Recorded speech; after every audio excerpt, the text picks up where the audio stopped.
सीधे हम रुख करेंगे रायपुर का। हमारे साथ विशेष संवाददाता मोहन तिवारी लाइव जुड़ चुके हैं। मोहन, इसी तरह की ढील की उम्मीद पहले ही की जा रही थी, क्योंकि राज्य सरकारों के हाथ में जब कमान है तो वो अपने हिसाब से डिसाइड कर सकते हैं कि क्या खोलना है, क्या बंद रखना है।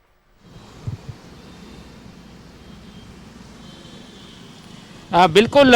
देखिए, और लॉकडाउन 4 में जो जो प्रावधान केंद्र ने किए हैं उसके तहत सारी चीज़ों को छत्तीसगढ़ की राजधानी रायपुर में इम्प्लीमेंट किया गया है।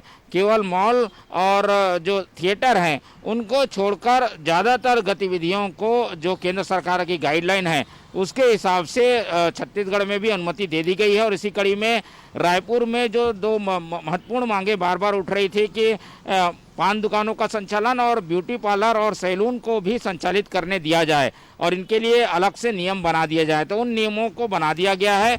अब उसके तहत कड़े नियमों का पालन करते हुए खास तौर पर सैलून और ब्यूटी पार्लर के लिए कि वो अपने साथ खुद का टॉवेल लेकर पहुँचे, एक दुकान में उसकी लंबाई चौड़ाई के हिसाब से ग्राहकों की कटिंग या अन्य जो काम है वो किए जाएं।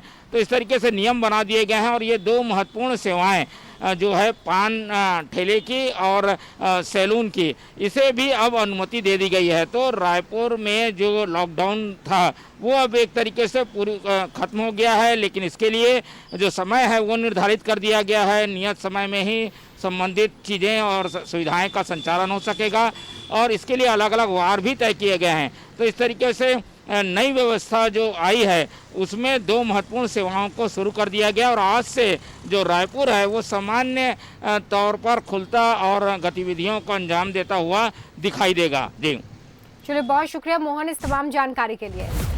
तो देखिए, अब धीरे धीरे जो बहुत सारी चीज़ें अब तक बंद पड़ी हुई थी, जो दुकानें बंद पड़ी थी, जो गतिविधियां ठप पड़ी हुई थी, उन्हें एक बार फिर से पटरी पे लाने के लिए कोशिशें, और इसलिए अब टाइम टेबल के हिसाब से कुछ और गतिविधियों को शुरू किया जा रहा है। पान की दुकान, सैलून और ब्यूटी पार्लर खोलने के आदेश दिए गए हैं।